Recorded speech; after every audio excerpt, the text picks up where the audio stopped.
하나님의 말씀 로마서 6장 1절부터 4절까지 1절부터 4절까지 한 절씩 교독하십니다. 그런즉 우리가 무슨 말을 하리요? 은혜를 더하게 하려고 죄에 거하겠느냐? 그럴 수 없느니라. 죄에 대하여 죽은 우리가 어찌 그 가운데서 살리요? 무릇 그리스도 예수와 합하여 세례를 받은 우리는 그의 죽으심과 합하여 세례를 받은 줄을 알지 못하느냐? 그러므로 우리가 그의 죽으심과 합하여 세례를 받음으로 그와 함께 장사되었나니 이는 아버지의 영광으로 말미암아 그리스도를 죽은 자 가운데서 살리심과 같이 우리로 또한 새 생명 가운데서 행하게 하려 함이라. 아멘. 오늘은 이제 세례식이 있죠. 그래서 특별히 이제 세례 받으시는 분들 또 우리 입교자도 해당이 되는 거죠. 입교자는 부모님의 신앙 고백으로 자기도 모르고 세례를 받았는데 이제는 성도들 앞에서 나의 신앙으로 고백하는 것이니 또 이 세례 못지않은 중요한 시간이죠. 그래서 우리 세례 받는 분들을 또 염두에 두고 또 이미 세례를 받은 우리는 이것이 무슨 의미인가, 이제 그 의미를 좀 하나님의 말씀을 통해서 다시 살펴보고자 합니다. 사도 바울은 3절과 4절에서 세례라는 단어가 여러 번 나오고 있는 것을 여러분이 보실 것입니다. 이것은 명백히 우리의 세례 의식을 염두에 두고 한 표현이 분명합니다. 그런데 자꾸 죽음 얘기를 해요. 죽음 얘기를 2절에 보시게 되면 그럴 수 없느니라. 죄에 대하여 죽은 우리가, 이렇게 죽은 우리가, 죽었다는 얘기를 하면서 특별히 그냥 죽은 게 아니라 우리는 예수와 함께 죽었다. 예수와 함께 죽었다. 그것이 세례라는 거예요. 3절을 보시게 되면 무릇 그리스도 예수와 합하여 우리는 세례를 받는 것이라는, 세례를 받을 때 우리는 예수님과 함께 죽고 그 다음에 그의 죽으심과 합하여 세례를 받은 줄을 알지 못하는, 다시 살아나는 그러한 경험을 하게 되는 것이죠. 그래서 성경은 우리가 받는 이 세례 의식을 예수님의 죽으심과 부활과 자꾸 연결시키는 것을 보게 됩니다. 골로새서 2장 12절에서도 사도 바울은 이렇게 가르치고 있습니다. 너희가 세례로 그리스도와 함께 장사되고 또 죽은 자들 가운데서 그를 일으키신 하나님의 역사를 믿음으로 말미암아 그 안에서 함께 일으키심을 받았느니라. 너희가 세례로 그리스도와 함께 장사된 것이다. 세례를 받을 때 그건 그냥 외적인 의식으로만 받는 것이 아니요, 주님의 죽으심과 합하여 장사되는 것이다. 그래서 표현이 아주 이게 가볍지가 않습니다. 장사된다. 4절에도 나오죠. 여기 6장 4절에도 보셔요. 6장 4절에도 보시면 그러므로 우리가 그의 죽으심과 합하여 세례를 받음으로 그와 함께 장사되었다. 성경은 매우 사실 급진적인 용어를 사용하고 있어요. 급진적인 용어죠.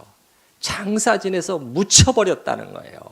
그것은 끝났다는 것입니다. 끝장이 났다는 거예요. 우리가 장사 지내서 묻힘받은 분을 더 이상 찾지를 않지 않습니까? 영역에 큰 이동이 있었고 또 있어야 하는 것을 암시해 주는 것이죠. 그런데 죽었다 할 때 이거는 분명히 육체적인 죽음은 아닌 것 같아요. 세례 받는다고 해서 우리가 그냥 쓰러졌다가 기절했다가 사는 것도 아니란 말이죠. 그럼 무슨 죽음이란 말이냐? 영적인 죽음이라는 것을 알 수가 있는 것이죠. 특별히 죄와 또 죄에 머물러 있었던 이 허망한 것들의 종노릇했던 옛 생활에 대해서 종지부를 찍고 죽는 것을 말하는 것이에요. 여러분 6장 2절에 보시게 되면, 다시 보시면 6장 2절 그럴 수 없느니라. 죄에 대하여 죽은 우리가, 옛 생활에 대하여 죽는 그 의미가 세례 속에 담겨 있다는 것을 알 수가 있는 것이죠. 그런데 죽음이 또 끝은 아니죠. 무엇하기 위해서 죽는 건가요? 살기 위해서, 부활하기 위해서 죽음이 있는 것이죠. 새롭게 살아남이 있는 것입니다. 누구를 향해서? 주님을 향해서. 새 생명으로 의를 향하여 또 살아나는 것이죠. 4절의 후반절을 한번 보십시다. 이는 아버지의 영광으로 말미암아, 하나님의 영광이 이 일을 이루신다는 거예요. 우리 힘으로 안 되는 것이죠.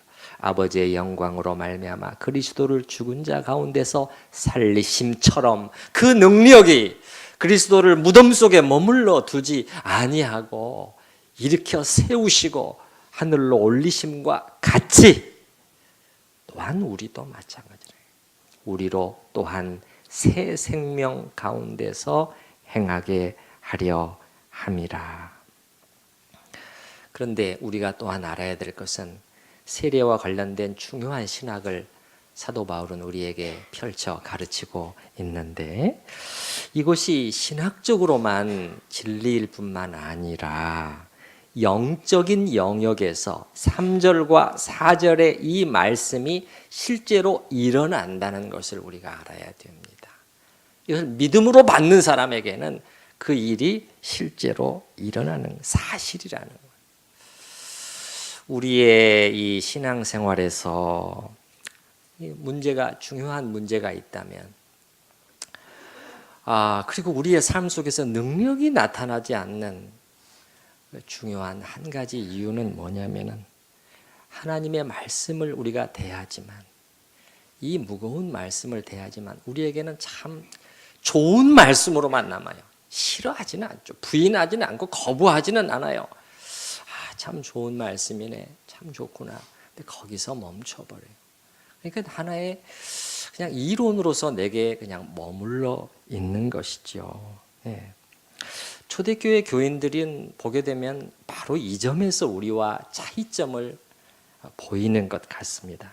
그분들은 말씀의 증거를, 하나님의 말씀이 증거하는 내용을 그냥 사실로 믿었어요. 3절을 그들이 읽는다고 생각해 보십시다. 우리랑 어떻게 다를까요? 3절 우리 다시 한번 같이 읽어보십시다. 무릇 그리스도 예수와 합하여 세례를 받은 우리는 그의 죽으심과 합하여 세례를 받은 줄을 알지 못하느냐. 우리에게는 이게 그냥 아주 그냥 좋은 구절이에요. 근데 그들에게는 그 정도가 아닙니다. 그게 아니라 정말 죽었구나, 끝났다는 것이구나, 죄와 욕심으로 물들었던, 그래서 나를 한없이 불행으로 이끌어갔던 그 생활에 대해서 끝났다는 말씀이구나, 그런 얘기죠. 그래서 그분들은 성경에 기록되어 있으면 성경이 선언하는 어떤 진리들은 그냥 그대로 사실입니다. 토를 달지를 않고 그대로 아멘으로 받는 것이죠. 예를 들어서 고린도후서 5장 15절 말씀을 그들이 받았을 때, 그가 예수님이 모든 사람을 대신하여 죽으신 이유는 살아있는 자들로 하여금, 우리죠, 예수님을 통해서 산 우리로 하여금 다시는 그들 자신을 위하여 살지 않고 오직 그들을 대신하여 죽었다가 다시 살아나신 이를 위하여 살게 하려 함이라. 이게 성경에서 우리를 흑암의 어두움의 권세로부터 아들의 빛의 나라로 옮겨주신 이유를 성경은 명백히 선언하고 있잖아요. 이제는 다시는 우리 자신을 위하여 살지 않고. 그러면 이제 초대교회 교인들은 이 말씀을 받을 때 토를 달지 않고, 제가 방금 그렇게 표현했는데 우리는 너무 토를 많이 달아요. 때로는 따지기도 하고 좋습니다. 필요한 일들이에요. 그러나 그것이 혹시 우리가 그 말씀을 그대로 우리 가슴으로 받는 것을 뭔가 그 변명하려고 하는 그런 것이 작동하는 것은 아닌지 저 자신부터 반성을 해보게 됩니다. 그대로 받는 것이죠. 그 일이 쉬웠다는 것은 아닙니다. 쉬웠다는 것은 아니죠. 그들에게도 끊임없이 이 싸움이 있는 거예요. 다시 옛생활로 돌아가고 싶은 유혹이 끊임없이 작동하는 것이죠. 그러나 이제는 하나님의 말씀을 딱 대할 때 이제는 믿음으로 물리치는 것입니다. 믿음의 싸움을 하는 거예요. 그래서 그렇게 했을 때 어떤 결과가 오게 되었느냐. 헌신이 바로 따르게 되었고, 언제부터? 사실은 예수를 믿는 순간부터 그런 것들이 나타났다는 것이 여러 가지 증거로 확인이 돼요. 그리고 그 다음에는 기쁨이 따라왔습니다. 기쁨이 따라왔어요. 기쁨. 모든 사람이 원하는 것이죠. 현대인들도 예외가 아니죠. 사람들이 다 보면은 기쁨을 찾아보기 위해서 몸부림치고 있는 거예요. 모든 수단을 다 동원하고 모든 돈을 다 써가면서 심지어는 마약을 사용하면서까지 그 기쁨을 원하죠. 그런데 그건 못 얻고 있죠. 못 얻고 있죠. 그런데 성경은 우리의 이러한 말씀을 이런 자세로 받은 사람들 속에서 나타났던 그 기쁨에 대해서 계속 기록을 하고 있더란 말입니다. 히브리서 10장 34절, 우리 한번 364페이지 근처인데 거기 한번 펴보겠습니다. 히브리서 10장 34절 말씀, 364페이지 근처입니다. 히브리서 10장 32절부터 34절 한번 보겠습니다. 먼저 34절 같이 읽어보십시다. 너희가 갇힌 자를 동정하고 너희 소유를 빼앗기는 것도 기쁘게 당한 것은 더 낫고 영구한 소유가 있는 줄 알미라. 이것이 그들에게서 일어났던 현상이었어요.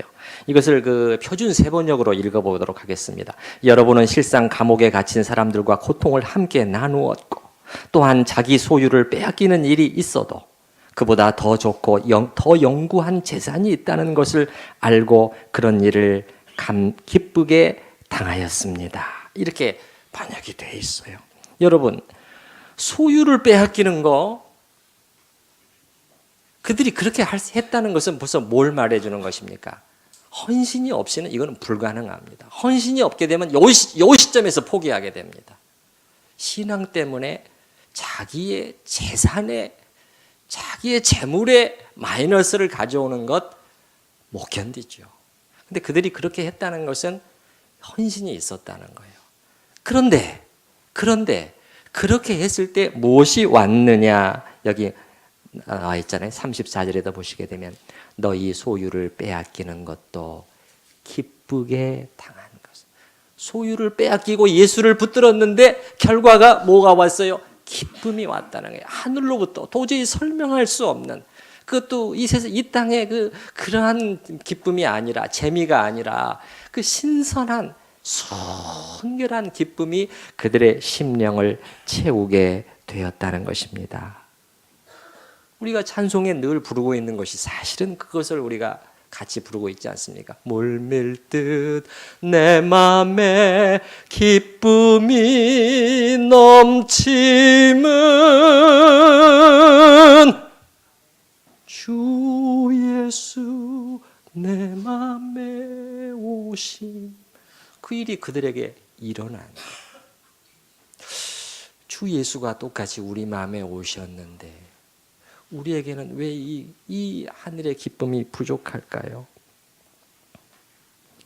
여러분, 여기 보시게 되면 32절 말씀 보면 사실은 그들은 믿는 순간서부터 이러한 헌신이 일어났던 것 같아요. 32절에 보시면 히브리서 10장 32절, 첫날에 그 전에 너희가 빛을 받은 후에, 예수의 빛을 받은 순간에, 예수 복음을 받아들인 그때서부터 바로 고난의 큰 싸움을 견디어낸 것을 생각하라.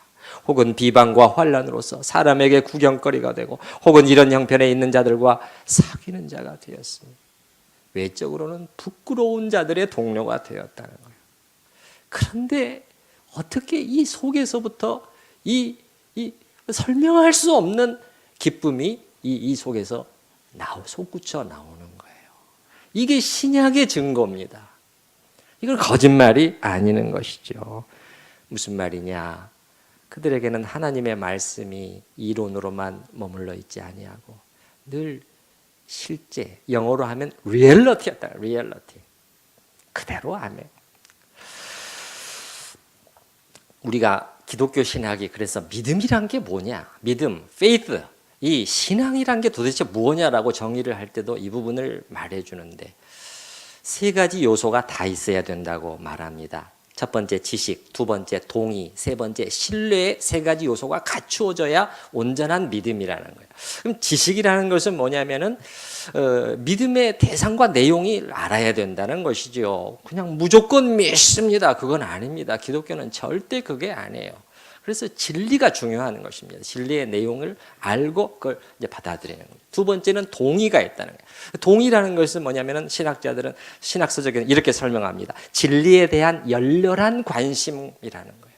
그냥 고개 끄덕이는 정도가 아니라 예수님이 하나님의 아들이신데 이 땅에서 그렇게 사셨다고요.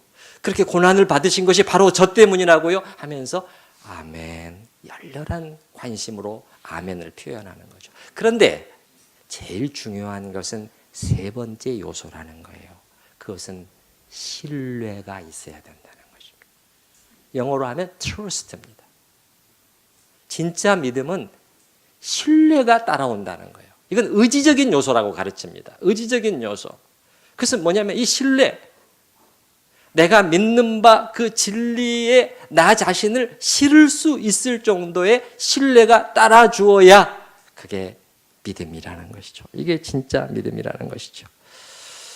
초대교회 속에서는 요게 됐었는데 오늘날에는 요게 이제 안 되다 보니까 어떤 현상이 이루어지느냐, 2단계로 나눠져 버립니다. 처음 예수 믿는 것과 그 다음에 헌신이 2단계로 분리가 돼요. 여기 보시겠지만은 히브리서 10장에 보시게 되면은 빛을 받은 후에 고난의 큰 싸움. 그들은 빛을 받을 때 이미 고난을 감수하고 시작했어요. 환경 때문에. 내가 예수를 시인하게 되면 그 다음에 올 많은 마이너스들을 염두에 두면서 네, 예수님을 믿겠습니다. 그렇게 된 것이죠. 오늘날에는 또 그러한 환경적인 요인이 너무 편안하고 그래서 그런지 이게 나누어져 있는 것이죠. 그래서 처음에는 그냥 어정쩡한 크리스찬을 만들어내는 거죠. 그 다음에 다시 이제 헌신하게 만들어야 되는 거예요.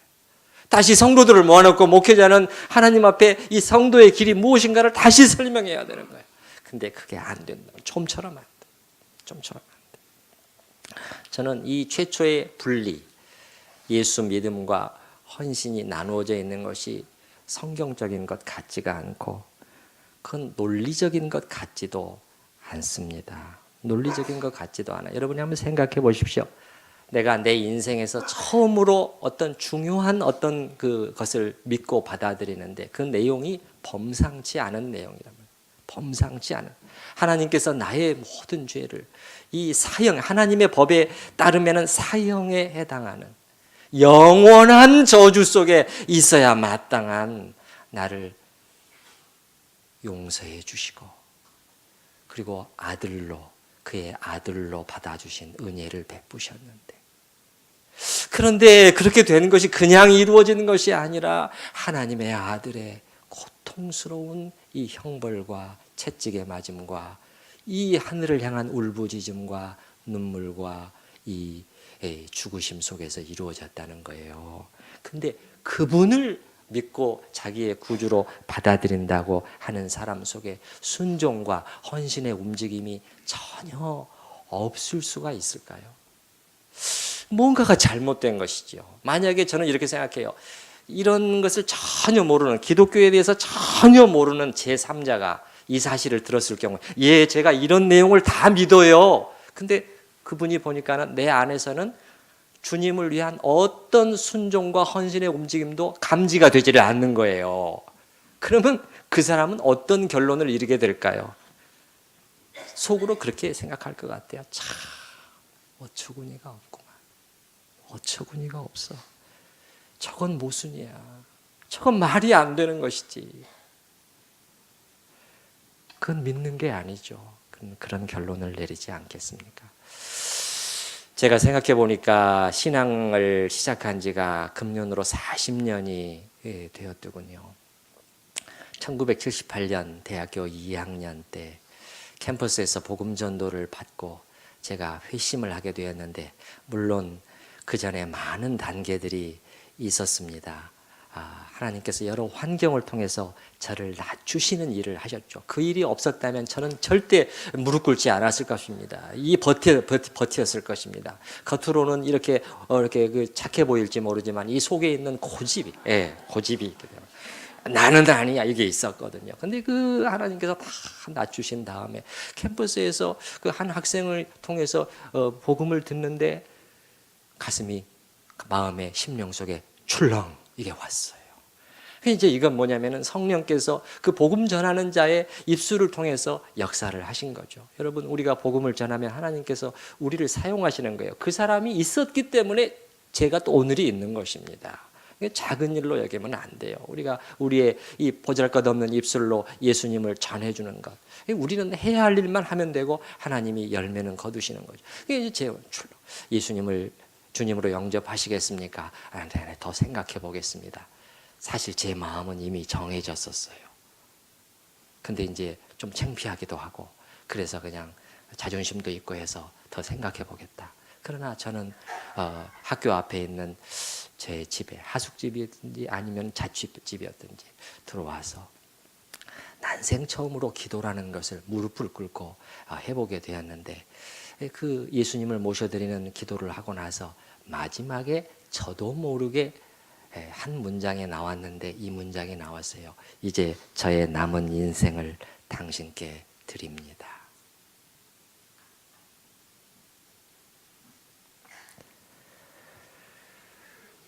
난생 처음으로 예수를 믿는 사람의 입에서 누가 그렇게 하라고 가르쳐 준 것이 아니었습니다. 이게 중요해요. 요즘은 그렇게 요구하지도 못하죠. 그럼 교회도 뭐 어렸을 때 성탄절에 빵봉지 타려고 가본 것이 전부이고, 기도라는 것도 너무너무 어색한, 모태신앙을 가지신 분들은 절대 몰라요. 처음으로 전혀 신앙을 안 가졌던 사람이 처음으로 기도를 한다는 것이 얼마나 이게 어색해요. 말 그대로. 그럼에도 불구하고 이 말이 나왔는데, 이건 의미는 아니에요. 제가 드립니다 이렇게 했을 때 그 이후로 정말 헌신하는 삶을 제대로 살았다, 이것을 말씀드리려고 하는 것은 아닙니다. 사실 저는 헌신이라는 게 무엇인지도 몰랐어요. 모를 수밖에 없는 것이죠. 그러나 그 당시 저의 얕은 이제 시작된 믿음의 수준에서는 나름 진지한 기도였다는 거예요. 진지한 기도였다는 거예요. 그 의미는 무슨 의미를 담고 있었느냐? 이런 의미를 담고 있었죠. 이제 저의 남은 삶은 저의 것이 아닙니다. 목회자나 선교사가 되겠다는 것이 아니었어요. 그러나 그 기도가 나왔는데, 그것은 뭐 제가 괜찮은 사람이어서가 결코 아니고, 저의 입장에서 봤을 때는, 처음으로 예수 신앙을 받아들이는 저의 입장에서 봤을 때는 그냥 당연한 것으로 여겨졌기 때문에 누가 가르쳐 주지 않았어도 그 말이 튀어나오게 된 것이죠.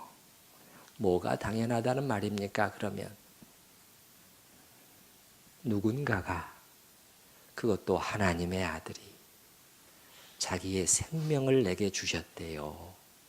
내 1년치 봉급이 아니라 내 10년치 봉급을 털어서 준 것 정도가 아니라 자기의 모든 것을 내어주셨다는 것을 믿는다는 사람이,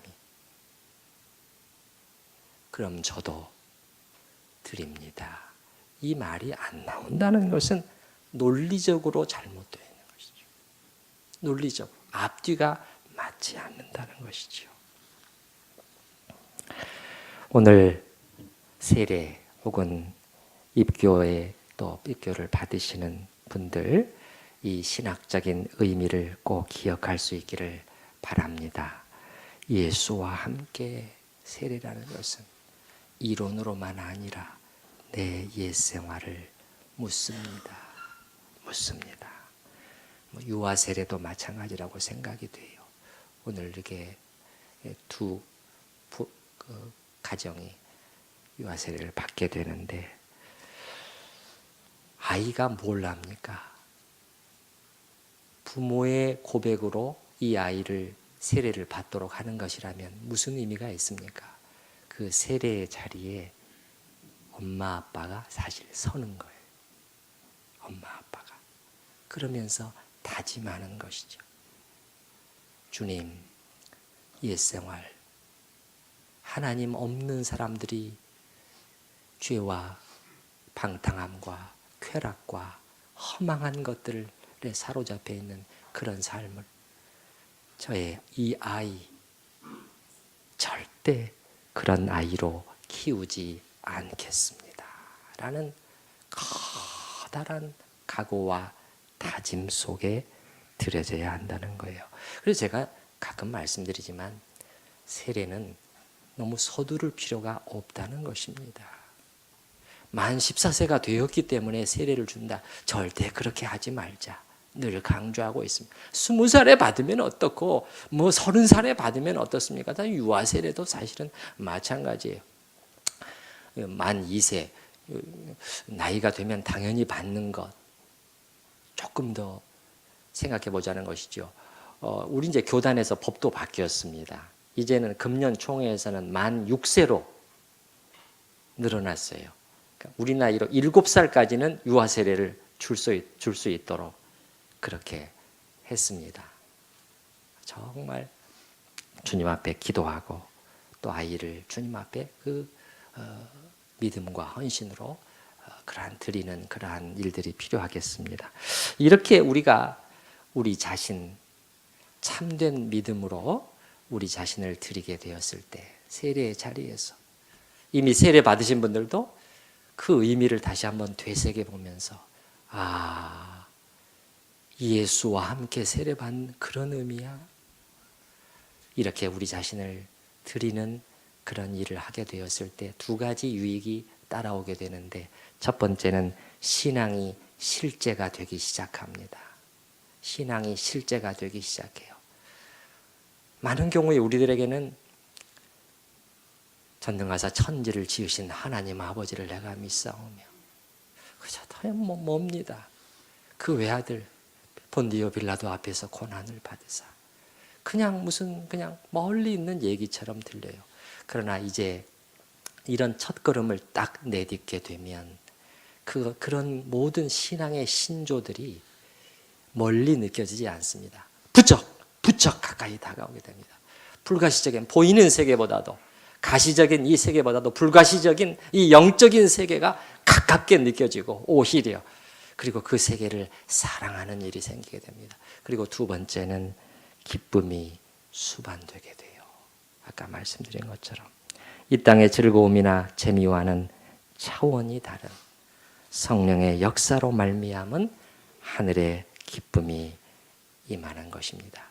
여러분, 이 시간에 제가 우리 성도님들을 정죄하고자 하는 추호의 의도도 없이 분명한 한 가지의 진리를 말씀드린다면